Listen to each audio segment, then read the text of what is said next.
A deputada Caroline de Tone, da tribuna da Câmara, manifestou-se sobre sua inclusão em um dos inquéritos conduzidos pelo ministro Alexandre de Moraes do Supremo Tribunal Federal.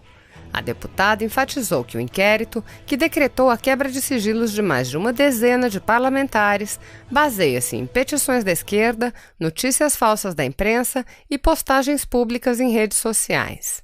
A deputada declarou: "O que mais me assusta é a omissão, o silêncio retumbante dos presidentes das casas legislativas que nada falaram acerca da quebra da imunidade de parlamentares." Caroline de Tone afirmou que, tendo em vista a omissão de Davi Alcolumbre e Rodrigo Maia, os parlamentares recorrerão às cortes internacionais. Assista. Presidente Soraya, gostaria de usar um minuto do governo para já falar, porque eu tinha me inscrito também de manhã. Presidente, antes de orientar, gostaria de fazer um comunicado de que uma narrativa que começou na CPMI da censura, ela pegou dissidentes do governo e ela chegou à mais alta corte de justiça do nosso país. Começou-se primeiro com um inquérito secreto das fake news, que acabou por censurar a imprensa, feriu o sistema acusatório, pois a vítima acusa, investiga e julga, feriu o princípio do juiz natural, pois não houve distribuição do referido inquérito, e acabou inacreditavelmente sendo validado pela Corte na semana passada, como disse o ministro Marco Aurélio, o inquérito do fim do mundo. E agora nós estamos vendo um novo inquérito, que é o inquérito para investigar atos antidemocráticos, que nada mais são do que manifestações de apoio ao governo, onde tem pessoas, crianças, idosos de verde e amarelo que vão às ruas normalmente no domingo, Brasil afora, para dizer: deixem o presidente governar. E inacreditavelmente este inquérito culminou por decretar a quebra do sigilo de mais de 10 deputados e um senador na semana passada. Eu, inclusive, fui vítima desse inquérito.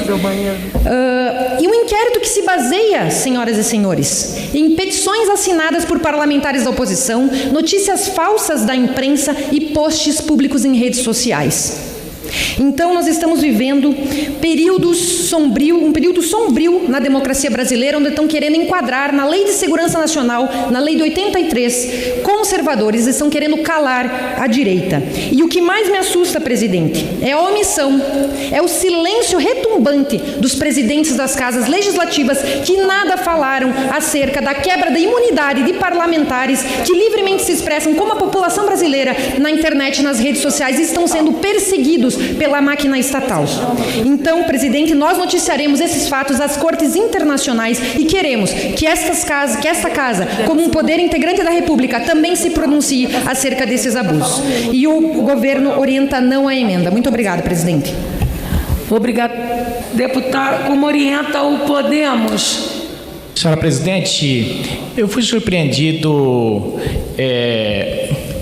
pelos sites nacionais, principalmente pela nota do Lauro Jardim.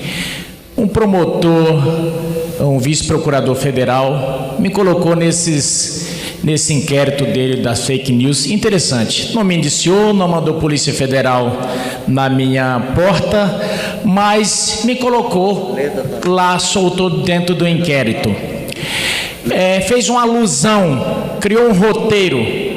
Da mesma forma, eu de repente poderia criar um roteiro sobre ele. De repente poderia colocar que, como ele tem um viés ideológico, poderia dizer que ele seria amigo do Zé Eduardo Cardoso, que é advogado do meu adversário na candidatura do Senado lá em Mato Grosso. Mas não o farei. Mas fiquei pasmo com o que ele falou. Podemos liberar a bancada.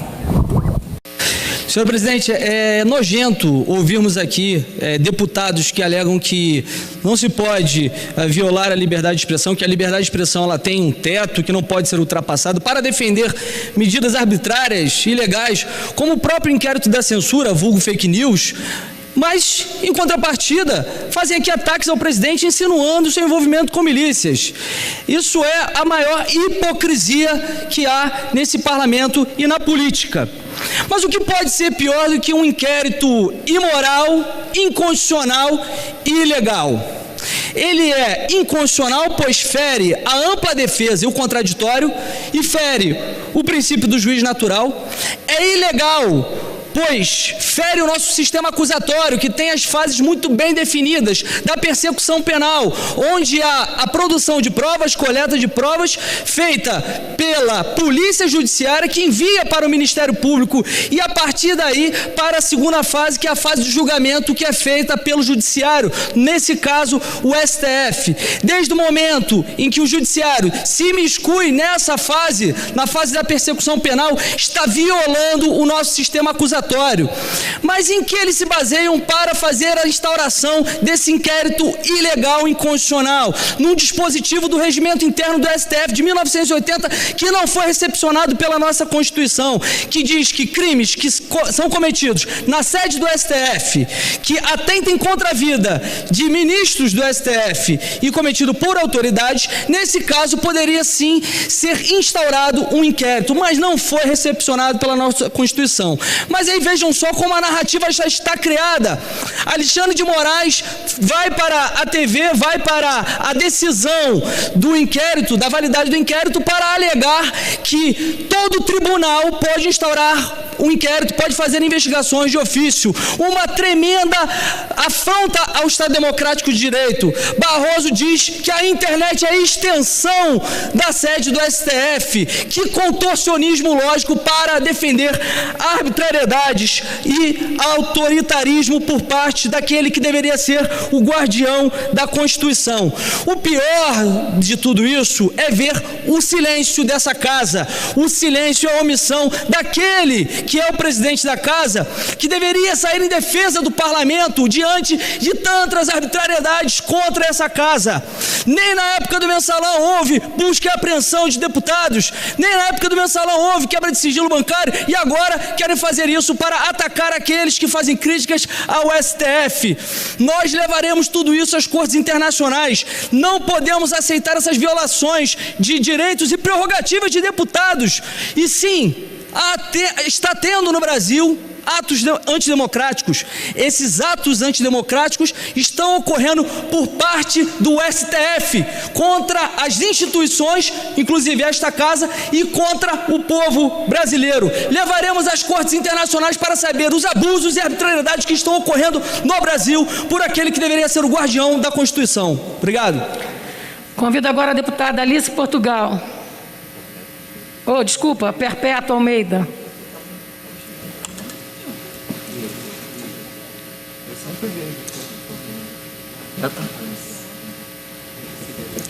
Deputada Perpétua.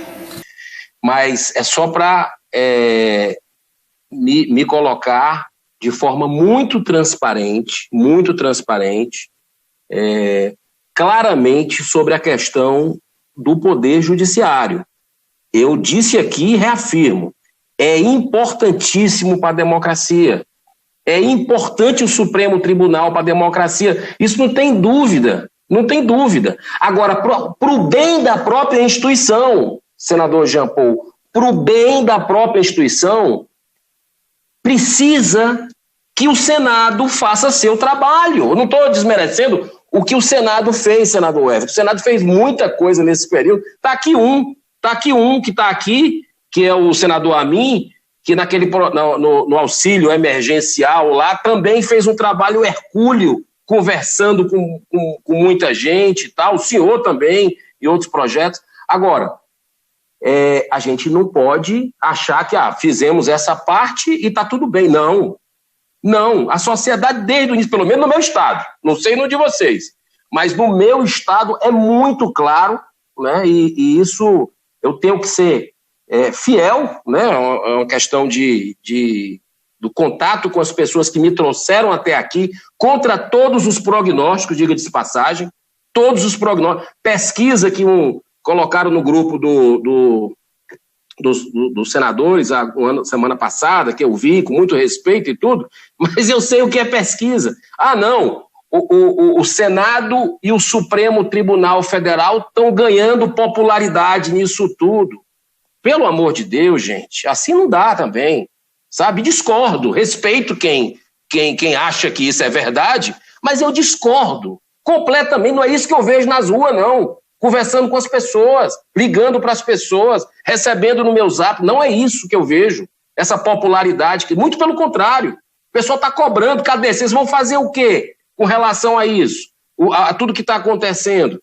Então, tem, sim, ministros, sendo bem claro, ministros cumpridores dos seus deveres, acredito até a maioria, corretos, éticos. Agora, a gente não pode ficar vendo a banda passar e vamos ver qual é o tempo que vai ser, qual é o tempo que é ideal. O ano passado não era.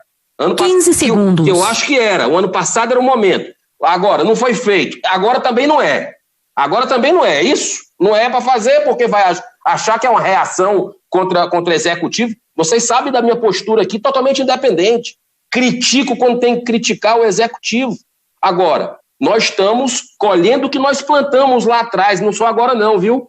Não é agora não. Antes de eu chegar aqui, em outras legislaturas, com esses engavetamentos vergonhosos de CPI de lava-toga, de impeachment de ministros, que a gente sequer delibera.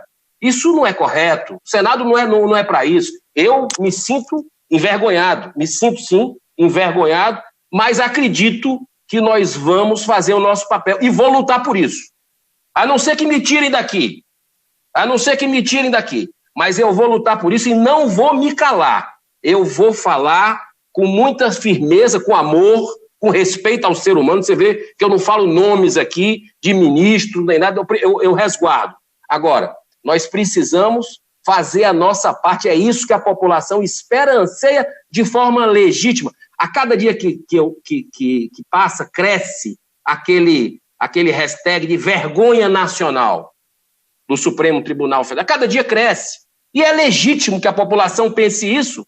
Quem somos nós para julgar a população de estar falando isso? Se a gente não faz o nosso trabalho, a gente não tem, no meu ponto de vista, moral para questionar esse tipo de coisa, a postura da população brasileira. Muito obrigado, mais uma vez, senador Everton, pela sua imensa paciência nessa noite aqui. E desculpa o desabafo. Obrigado, senador Eduardo Girão. Paz e bem, tenha uma